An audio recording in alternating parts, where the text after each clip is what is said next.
Hello friends, അപ്പോൾ ഇന്നത്തെ എൻ്റെ ഒരു ചെറിയ വീഡിയോയിലേക്ക് എല്ലാവർക്കും സ്വാഗതം കേട്ടോ. അപ്പോൾ ഇന്നത്തെ എൻ്റെ ഒരു സ്റ്റഡി വ്ലോഗാണ്. നമ്മുടെ എക്സാം ഇങ്ങനെ പറഞ്ഞ് വേഗം അടുത്തുകൊണ്ടിരിക്കുകയാണ് കേട്ടോ. അപ്പോൾ ഇപ്പോഴേ പഠിച്ചു തുടങ്ങാമെന്ന് വിചാരിച്ചു ഞാൻ. നമ്മൾ ആദ്യം ഭയങ്കര മടിയായിരിക്കും നമുക്ക് പഠിക്കാനായിട്ട്, പിന്നെ പഠിച്ച് തുടങ്ങുമ്പോഴാണ് അതിൻ്റെ ഒരു ഇത് വരിക. പിന്നെ പ്രാവശ്യം 2 എക്സാം ഉള്ളത് കാരണം ഇതിങ്ങനെ കണ്ടിന്യൂ ചെയ്ത് പഠിക്കണമെന്ന് ഞാൻ വിചാരിച്ചിട്ടുണ്ട്. ഇപ്പോൾ പഠിക്കുന്ന പോലെ തന്നെ ഇനിയിപ്പോൾ 1 മാസം കൂടെ കഴിഞ്ഞാൽ അടുത്ത എക്സാം ഉണ്ടാവും. അപ്പോൾ ഇത് ബുക്കൊന്നും എടുത്ത് വെക്കണ്ട എന്നുള്ളൊരു തീരുമാനത്തിലാണ്. കാരണം അല്ലെങ്കിൽ ഒരു എക്സാം കഴിഞ്ഞാൽ നമ്മൾ ബുക്ക് എടുത്ത് വയ്ക്കും, പിന്നെ അടുത്തതിന് അപ്ലൈ ചെയ്ത് കഴിയുമ്പോഴാണ് നമുക്ക് പഠിക്കണം എന്നുള്ളൊരു തോന്നലൊക്കെ വരാം. പിന്നെ അപ്ലൈ ചെയ്ത് കഴിഞ്ഞാൽ എക്സാമിൻ്റെ ഡേറ്റ് വരുമ്പോഴാണ് കുറച്ചും കൂടെ ഒന്ന് പഠിക്കണം എന്നൊരു ഇൻട്രസ്റ്റ് വരാം. അപ്പോൾ അത് കാരണം ഞാൻ ഈ ഒരു 2 എക്സാമിന് വേണ്ടി കുറച്ചും കൂടെ ഒന്ന് ഹാർഡ് വർക്ക് ചെയ്യണമെന്ന് ഞാൻ വിചാരിച്ചിട്ടുണ്ടായിരുന്നു. അപ്പോൾ അത് കാരണം ഞാൻ ഇന്ന് കോപ്പറേഷനാട്ടോ പഠിക്കുന്നത്. അപ്പോൾ ടെക്സ്റ്റ് ഫസ്റ്റ് പഠിക്കാമെന്ന് വിചാരിച്ചു. അതിനുശേഷം ബാക്കിയുള്ള ക്വസ്റ്റ്യൻ ആൻസേഴ്സൊക്കെ സെപ്പറേറ്റ് പഠിക്കാമെന്ന് വിചാരിച്ചു. അപ്പോൾ ടെക്സ്റ്റ് ഒന്ന് പഠിച്ച് കഴിഞ്ഞിട്ട് ബാക്കിയുള്ള പഠിക്കാമല്ലോ, ടെക്സ്റ്റ് പിന്നെ പഠിച്ച് കഴിഞ്ഞ് എടുത്ത് വയ്ക്കാമല്ലോ എന്നൊക്കെ വിചാരിച്ചിട്ടാണ്. അപ്പോൾ ടെക്സ്റ്റിൽ തന്നെ അത്യാവശ്യം കാര്യങ്ങളൊക്കെ ഉണ്ട് കേട്ടോ. നമ്മുടെ ടെക്സ്റ്റിൽ അത്യാവശ്യം ഒരു പകുതിയോളം നമ്മുടെ ഉണ്ടാവും. പിന്നെ ഒരു കുറച്ച് മാത്രമേ നമ്മൾ പുറത്തുനിന്ന് പഠിക്കേണ്ടതുള്ളൂ. എന്നാലും കുറച്ചുണ്ട്, പുറത്തുനിന്നും ഉണ്ട്. ടെക്സ്റ്റ് മാത്രം പഠിച്ച് പോയിട്ട് കാര്യമില്ല, നമ്മൾ അത്യാവശ്യം കുറച്ച് പുറത്തുനിന്നും പഠിക്കാനുണ്ട്. അപ്പോൾ അത് തന്നെ ബ്രേക്ക്ഫാസ്റ്റ് ഒന്നും കഴിച്ചിട്ടില്ല, രാവിലെ തന്നെ എനിട്ടിരുന്ന് പഠിക്കുകയാണ് ഞാൻ. അപ്പോൾ ഒരു സമയം 7 മണിയൊക്കെ ആവാറായിട്ടോ. അത്യാവശ്യം കുറച്ച് കവർ ചെയ്യാൻ പറ്റും. ഒരു 1/4 ഭാഗത്തോളം നമ്മൾ കവർ ചെയ്തിട്ടുണ്ട് ടെക്സ്റ്റിൽ നിന്ന് തന്നെ. ഇനി ഒരു 3/4 ഭാഗത്തോളം കവർ ചെയ്യാനുണ്ട്. അത് ഇന്നത്തോടുകൂടി ഒന്ന് സ്പീഡിലൊന്ന് കവർ ചെയ്യാൻ വേണ്ടിയിട്ടാണ്. പിന്നെ ശരിക്കും വീണ്ടും ഇരുന്ന് ഒന്നും കൂടെ റിവൈസ് ചെയ്യണം. കാരണം ഒരാഴ്ച 10 ദിവസം ഉണ്ട് ഇനി എക്സാമിന്, കറക്റ്റ് 10 ദിവസം ഉണ്ട് ഇനി. അപ്പോൾ അതുകൊണ്ട് ഇപ്പോഴേ ഇങ്ങനെ ഫുള്ളായിട്ട് പഠിച്ചു വയ്ക്കുക, വീണ്ടും റിവൈസ് ചെയ്യുക. അപ്പോൾ നമുക്ക് കുറച്ചും കൂടെ ബെറ്ററായിട്ട് കിട്ടും. എനിക്കൊക്കെ അങ്ങനെയാണ് കേട്ടോ. എനിക്ക് ഒരൊറ്റ പ്രാവശ്യം പഠിച്ചു കഴിഞ്ഞാൽ അത് തലയിലിരിക്കുന്ന ആളല്ല ഞാൻ. എനിക്ക് വീണ്ടും പഠിക്കണം. അപ്പോൾ ഞാൻ JDCക്ക് ആയാലും അതുപോലെ തന്നെ അതിങ്ങനെ തന്നെയാണ്. അങ്ങനെ ബ്രേക്ക്ഫാസ്റ്റ് കഴിക്കാൻ വേണ്ടി പോയി. ഇന്ന് ഗോതമ്പ് ദോശയായിരുന്നു കേട്ടോ. എനിക്ക് ഗോതമ്പ് ദോശ ഒട്ടും ഇഷ്ടമല്ലാത്തൊരാളാണ് ഞാൻ. എനിക്ക് അരിദോശ അതുപോലെ തന്നെ വെള്ളപ്പം അങ്ങനത്തെയൊക്കെ ആട്ടോ കൂടുതൽ ഇഷ്ടം. പിന്നെ ചട്നി അല്ലെങ്കിൽ ചമ്മന്തിയാണെന്ന് വെച്ചാൽ പിന്നെയും ഞാൻ അഡ്ജസ്റ്റ് ചെയ്യും.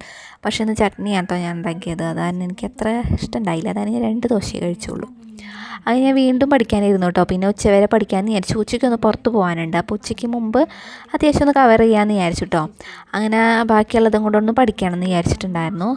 നമ്മുടെ ഇംഗ്ലണ്ടിൻ്റെ ഇതൊക്കെ പഠിക്കണം. പിന്നെ റോബർട്ട് ഓവൻ്റെ അത് കാര്യങ്ങളൊക്കെ ഒന്ന് പഠിച്ചു വയ്ക്കാം. ആ ചാപ്റ്റർ ഞാൻ നോക്കിയിട്ടില്ല. 3rd ചാപ്റ്ററാണ്. 2 ചാപ്റ്റർ കഴിഞ്ഞിട്ടുള്ളൂ. അപ്പോൾ ഞാൻ JDCക്ക് ആയിരുന്നപ്പോഴും ഞാൻ ഇത് പഠിക്കും, പകുതി മറന്നു പോവും. പിന്നെ നമ്മൾ ഒരു 2 എക്സാം നമുക്ക് ഉണ്ടാവുമല്ലോ, ടെസ്റ്റായിട്ട് 2 എക്സാം ഉണ്ടാവും. പിന്നെയാണ് മെയിൻ എക്സാം ഉണ്ടാവുക. ഇടയിൽ 2 എക്സാം ഉണ്ടാവും നമുക്ക്. ഈ ട്രെയിനിങ്ങിന് മുമ്പ് എക്സാം തീർത്തിട്ടാണ് നമ്മൾ ട്രെയിനിങ്ങിന് പോവുക. പിന്നെ നമ്മൾ എക്സാം കഴിഞ്ഞിട്ടാണ് ട്രെയിനിങ്ങിന് പോവുക. അപ്പോൾ അങ്ങനെയാണ്, 2 ഷിഫ്റ്റ് പോലെയാണ്. അപ്പോൾ ആ എക്സാമിന് വേണ്ടിയിട്ടായാലും നമ്മൾ പഠിച്ച് വെച്ച സാധനം പിന്നെ നമ്മൾ മറന്നു പോകും. പിന്നെ ഞാൻ വീണ്ടും ഇരുന്ന് പഠിക്കേണ്ട ഒരു അവസ്ഥയാണ്. എനിക്ക് എല്ലാ കാര്യങ്ങളും കേട്ടോ ഒറ്റ പ്രാവശ്യം പഠിച്ചു കഴിഞ്ഞാൽ തല നിൽക്കില്ല. ചിലവർക്ക് അങ്ങനെയുണ്ടാകും. ചിലവർക്ക് എന്ന് വെച്ചാൽ ജസ്റ്റ് ഒന്ന് വായിച്ചു കഴിഞ്ഞാൽ തലയിൽ നിൽക്കും. അവർക്ക് പിന്നെ എക്സ്ട്രാ വീട്ടിൽ പോയിട്ട് പഠിക്കേണ്ടി വരില്ല. നമുക്ക് ഇപ്പോൾ ക്ലാസ് കേട്ടിട്ട് എനിക്ക് അങ്ങനെ മനസ്സിലാവുന്നില്ല കേട്ടോ. ക്ലാസ് കേട്ട് പിന്നെ പഠിക്കേണ്ട ആവശ്യമില്ലാത്തവരൊക്കെ ഉണ്ട്. പക്ഷേ എനിക്ക് ക്ലാസ് കേട്ടുകൊണ്ട് കാര്യമില്ല, ഞാൻ തന്നെ സ്വയം ഇരുന്ന് പഠിച്ച് ഉണ്ടാക്കണം. അപ്പോൾ അതാണ് എനിക്ക് കുറേ സമയം വേണം. അപ്പോൾ അതാണ് ഞാൻ ഇപ്പോഴേ ഇരുന്ന് വേഗം പഠിച്ച് വയ്ക്കാമെന്ന് വിചാരിച്ചു. പിന്നെ JDCക്ക് പഠിച്ച ടെക്സ്റ്റാണ് എങ്കിൽ നമുക്ക് JDCക്ക് എന്ന് വെച്ചാൽ നമുക്കത് essay പോലെ എഴുതിയാൽ മതി. പക്ഷേ ഇതിൽ നിന്ന് വെച്ചാൽ 1 വേർഡാണ് ചോദിക്കുക. അപ്പോൾ അത് നമ്മൾ കറക്റ്റായിട്ട് തന്നെ പഠിച്ചു പോകണം. ഇയേഴ്സും അതുപോലെ തന്നെ ഓരോ സംഭവങ്ങളും 1 വേർഡിൻ്റെ ഇടയിൽ നിന്നൊക്കെയാണ് ചോദിക്കുക. നമുക്ക് എവിടെ നിന്ന് ഇപ്പോൾ ചോദിക്കാമെന്നൊരു പിടി നമുക്ക് ഉണ്ടാവില്ല. അപ്പോൾ അതൊക്കെ ഒന്ന് പഠിച്ചു വയ്ക്കണമെന്ന് വിചാരിച്ചു. അപ്പോൾ JDCക്ക് ഞാൻ ചേരുന്നത് തന്നെ ലാസ്റ്റ് ഡേറ്റിനാണ് ഞാൻ അപ്ലൈ ചെയ്യുന്നത് തന്നെ. പക്ഷേ എനിക്ക് ഫസ്റ്റത്തെ ചാൻസിൽ തന്നെ കിട്ടിയിട്ടോ. അപ്പോൾ അത് തന്നെ JDCക്ക് പഠിച്ചു. BCom കോപ്പറേഷൻ പഠിച്ചവർക്ക് കുഴപ്പമില്ല, അവർക്ക് പിന്നെ JDC ഒന്നും വേണ്ടല്ലോ. പിന്നെ എൻ്റെ ഒപ്പം ഉണ്ടായിരുന്നത് മിക്കവരും BCom ഫിനാൻസ് പഠിച്ചവരായിരുന്നു. അപ്പോൾ അവർക്ക് ജസ്റ്റ് നമ്മുടെ അക്കൗണ്ടൻസി ഒക്കെ അവർക്ക് ഭയങ്കര സിമ്പിളായിരിക്കും. ഇപ്പോൾ എൻ്റെ ക്ലാസ്സിലൊക്കെ 2-3 പേര് മാത്രമേ അക്കൗണ്ടൻസി പഠിക്കാത്തതായിട്ടുള്ളൂ. അപ്പം ഞങ്ങൾക്ക് എന്ന് വെച്ച് കഴിഞ്ഞാൽ ഫസ്റ്റായിട്ട് പഠിക്കുമ്പോൾ നമുക്കത് പെട്ടെന്ന് മനസ്സിലാവില്ല. നമ്മളത് പഠിച്ചത് വേറെയാണല്ലോ, നമ്മൾ സയൻസുകാരാണല്ലോ. അപ്പോൾ സയൻസ് ബേസ് ആയിരിക്കും നമ്മൾ മനസ്സിലുണ്ടാവുക.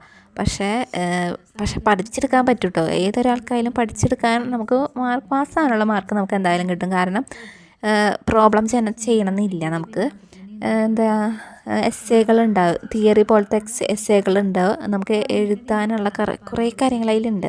അപ്പോൾ നമുക്ക് അത് പഠിച്ചാൽ തന്നെ നമ്മൾ പാസ്സാവും. പിന്നെ ജസ്റ്റ് അക്കൗണ്ടൻസിക്ക് ഒരു പ്രത്യേകത ഉണ്ട്. നമുക്ക് ജസ്റ്റ് ആ ഒരു ബോക്സും അതുപോലെ തന്നെ കുറച്ചൊക്കെ ഒന്ന് തുടങ്ങി വെച്ചാൽ തന്നെ നമുക്ക് ചെറിയ ചെറിയ മാർക്കുകൾ വീടും. അപ്പോൾ നമുക്ക് ഫുള്ള് പ്രോബ്ലം കറക്റ്റായാൽ മാത്രമേ ആ ഫുൾ മാർക്ക് കിട്ടുള്ളൂ. പകുതി ചെയ്താലും നമുക്ക് അതിനനുസരിച്ചുള്ള മാർക്ക് കിട്ടും. അപ്പോൾ അത് കാരണം കൊണ്ട് വലിയ കുഴപ്പമില്ല. എന്നാലും നമുക്ക് എസ്സേ പഠിച്ചു കഴിഞ്ഞാൽ തന്നെ പാസ്സാവാൻ പറ്റും കേട്ടോ, തിയറി. അപ്പോൾ JDCക്ക് അക്കൗണ്ടൻസി മാത്രമായിട്ട് എനിക്ക് കുറച്ച് ബുദ്ധിമുട്ടുണ്ടായിരുന്നത്. അത് ലാസ്റ്റ് ആയപ്പോൾ ഒക്കെ മനസ്സിലായി തുടങ്ങി. അപ്പോഴേക്കും നമുക്ക് ഒരു വർഷത്തിൻ്റെ കോഴ്സല്ലേ, അപ്പോൾ നമുക്ക് വീണ്ടും പഠിക്കേണ്ട ആവശ്യവും ഇല്ലല്ലോ. ആദ്യം ഞാൻ HDCക്ക് ചേരാനാട്ടോ വെച്ചിരുന്നത്. HDCക്ക് ചേരുന്നതിനേക്കാളും ബെറ്ററായിട്ട് നമുക്ക് JDC പഠിക്കാം. JDC കുറച്ച് ടഫായിരിക്കും, JDC കുറച്ച് സിമ്പിളായിട്ട് തന്നെ പഠിക്കാം. നമുക്ക് ഇപ്പോൾ ഏത് ഇതിൽ വേണമെങ്കിലും JDC ഉണ്ടായാലും നമുക്ക് അപ്ലൈ ചെയ്യാം, HDC ഉണ്ടായാലും അപ്ലൈ ചെയ്യാം. അപ്പോൾ നമുക്ക് എളുപ്പം നോക്കിയിട്ട് പഠിക്കാമെന്ന് വെച്ചാൽ എപ്പോഴും JDC പഠിക്കുന്ന കേട്ടോ നല്ലത്. നമുക്ക് മലയാളത്തിൽ ഇംഗ്ലീഷിലൊക്കെ എഴുതാം. ഇംഗ്ലീഷിൽ എഴുതേണ്ടവർക്ക് ഇംഗ്ലീഷിൽ തന്നെ പഠിച്ച് എക്സാം ഫുൾ ഇംഗ്ലീഷിൽ എഴുതേണ്ടി വരും. മലയാളത്തിൽ പഠിക്കേണ്ടവർക്ക് മലയാളത്തിൽ പഠിച്ച് ഫുൾ മലയാളത്തിൽ തന്നെ എഴുതാം. അപ്പോൾ അങ്ങനെയാണ് വ്യത്യാസം.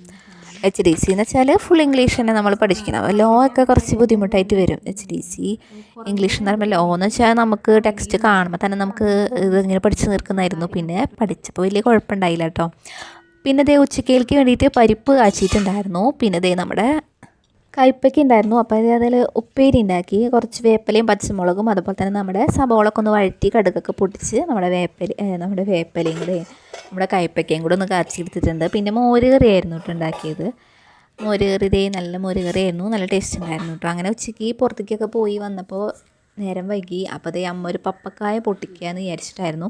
നമ്മൾ അതുമ്പോൾ നിന്ന് പഴുത്തോട്ടേ എന്ന് വിചാരിക്കുമ്പോൾ കിളികളൊക്കെ കൊത്തി പോവുകയാണ്. അപ്പോൾ നമുക്ക് കിട്ടുന്നില്ല കഴിക്കാനായിട്ട്. അപ്പോൾ ഏതായാലും അത്യാവശ്യം മൂത്ത് നോക്കി ഞങ്ങളൊരു വലുത് പൊട്ടിച്ചെടുത്തു കേട്ടോ. പിന്നെ ഒരു ചെറുതും പൊട്ടിച്ചെടുത്തു. നമ്മുടെ അടീനിയ കേട്ടോ നല്ലപോലെ പൂവിടുന്നുണ്ട് ഇപ്പോൾ. അത്യാവശ്യം നല്ല പോലെ വലിപ്പമുള്ള പൂക്കളാട്ടോ. നമ്മുടെ ഇവിടെ ആദ്യം ഉണ്ടായിരുന്നില്ല, പിന്നെ നമ്മൾ വളവും കാര്യങ്ങളൊക്കെ ചെയ്തപ്പോഴാണ് നല്ല പോലെ പൂവിടാൻ തുടങ്ങിയത്. അപ്പോൾ അത്യാവശ്യം കടമൊക്കെ മൂത്തിട്ടുണ്ട്. അപ്പോൾ ഇന്നത്തെ എൻ്റെ വ്ളോഗ് ഇഷ്ടപ്പെട്ട എല്ലാവരും ഒന്ന് സബ്സ്ക്രൈബ്